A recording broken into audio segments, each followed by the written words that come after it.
You were a young physician, just beginning to wrestle with some very big questions.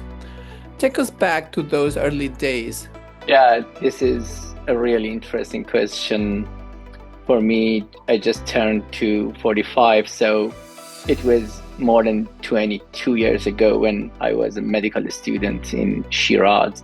Who have you represented in high-level global conversations from the World Health Organization to UNESCO?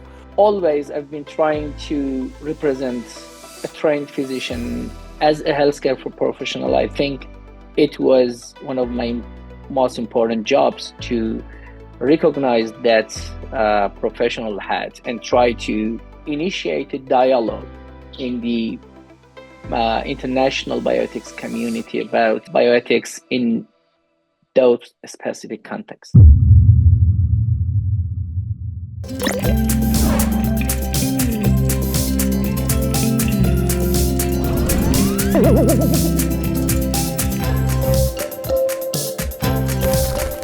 Welcome to another episode of our Global Health Interview Series, presented by 72 Dragons Health. Through this platform, we connect with healthcare leaders worldwide to share their insights, journey, and the impact they're making in their communities. Today, we're deeply honored to be in conversation with someone who has done exactly that, not only for Iran, but for the global ethics community at large.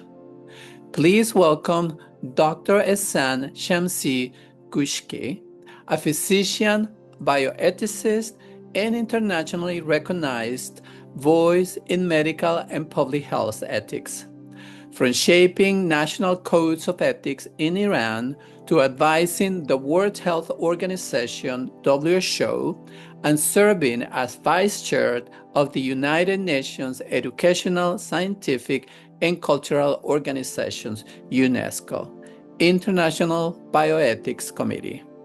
Dr. Shamsi's work continues to guide how we think about care, dignity, and responsibility in medicine.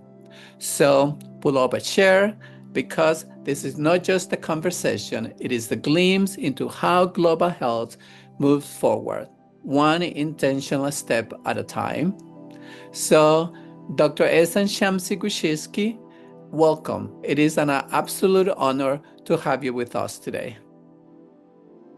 Thank you so much, Pietro, and thank you for having me. It's a real honor and pleasure to talk to you and your audience. Great.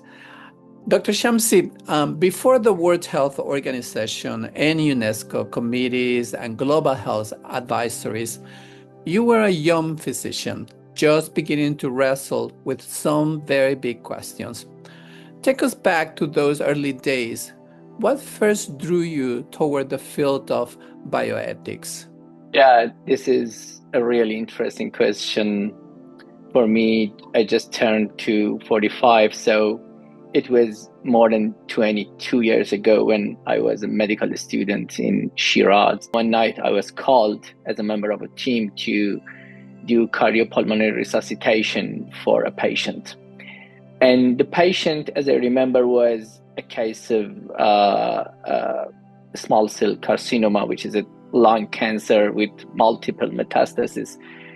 And he was a really dying patient. I just thought at that time that I'm torturing this dying person.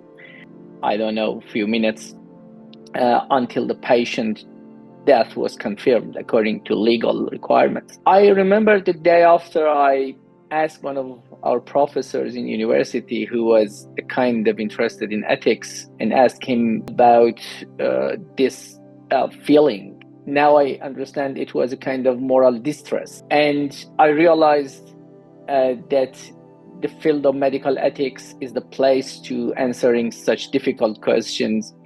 And to be honest, this is why I'm now here and talking with you, and this shows the significance. Sometimes I think that one should be very lucky to find a good question for shape the path. Then I started as a teaching associate in medical ethics in Shiraz University of Medical Science, and then I enrolled in the first PhD program of medical ethics in Iran, and my PhD project and thesis was on do not resuscitate orders in health system. Again, exactly to respond to my initial question of the field. I had enough privilege to visit some pioneering institute. At that time, I was research fellow at University of Zurich and then Kennedy Institute of Ethics, which where I find good mentors, and to be inspired by Professor Robert Beach and Professor Edmond Pellegrino. And then I returned to Iran after that project, and I had the privilege also to join WHO for the first time as an intern, and also join UNESCO as a participant of ethics teacher training course. So I started my international journey during my PhD program, and it was not so easy. Even it was not easy to leave clinical practice and shift to ethics. But yeah, I tried to continue what I really felt necessary for at that time for my country, because it was a real problem, and the discipline of biomedical ethics was so young. Thank you for sharing a very inspirational story. So you mentioned the international arena. Who have you represented in high-level global conversations from the World Health Organization to UNESCO?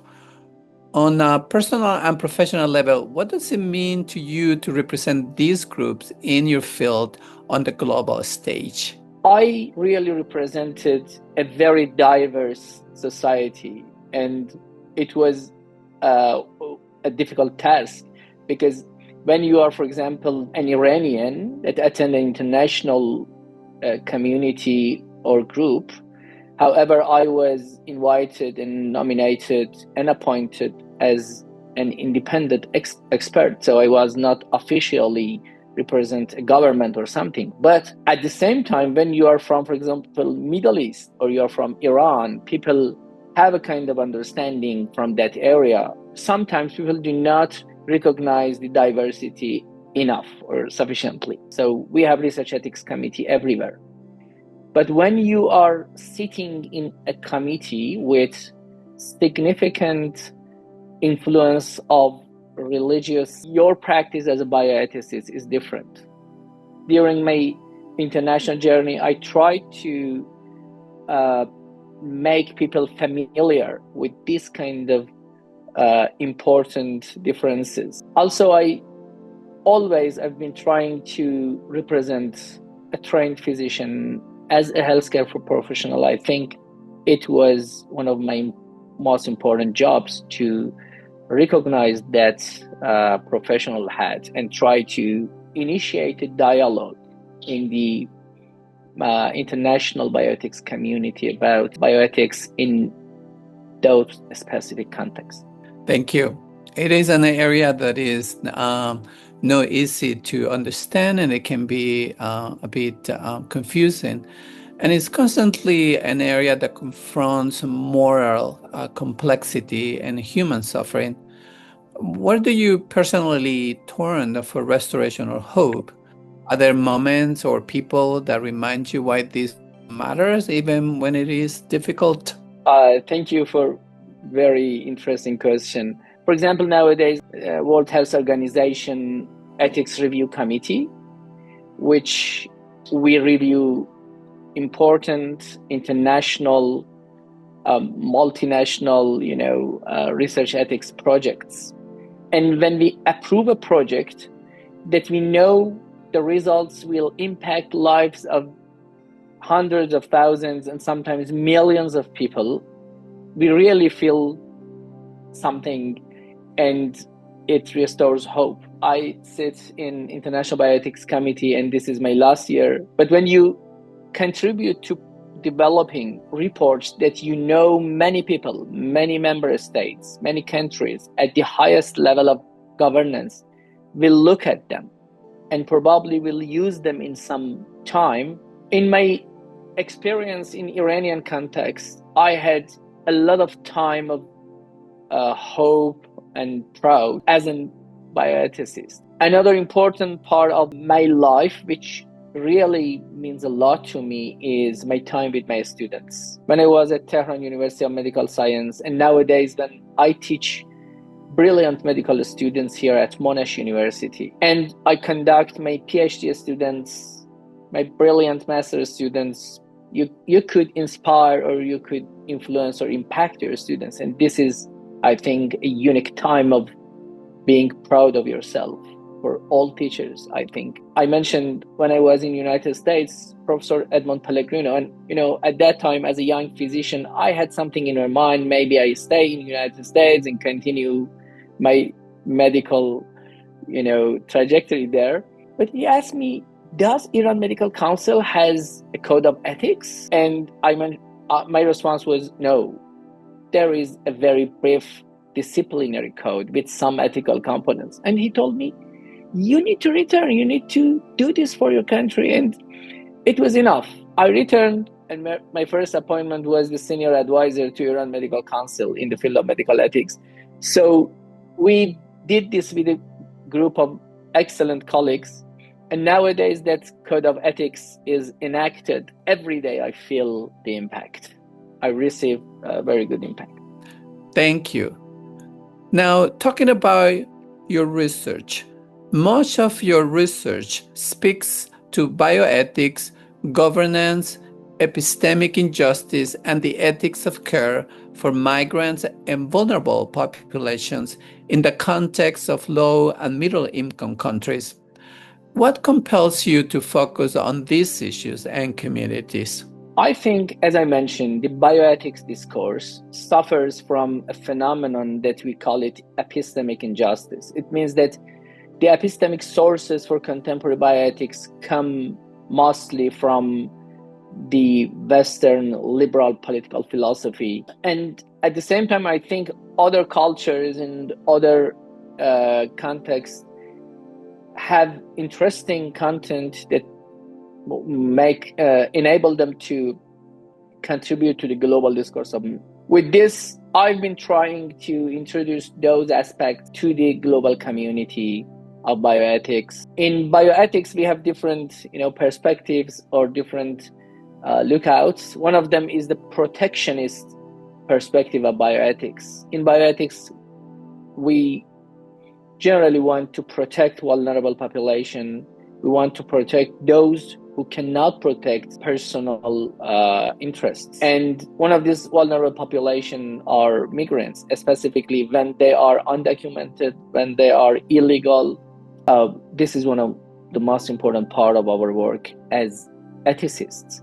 When we sit in a research ethics committee or in a clinical ethics committee, when the proposal includes vulnerable populations, we are more sensitive, we are more careful, and we try to protect those populations and individuals. I think this is a natural process or a natural way of ethical thinking to protect vulnerable populations and think about this. Dr. Ehsan Shamsi Gooshki, thank you for sharing your journey with us today. At 72 Dragons Health, we are proud to create a space for voices such as yours, stories that inspire change, spark conversations, and shape the future of healthcare. Thank you. Thank you so much. And now it is your turn. What does ethics in health mean to you? Drop your stories and reflections in the comments.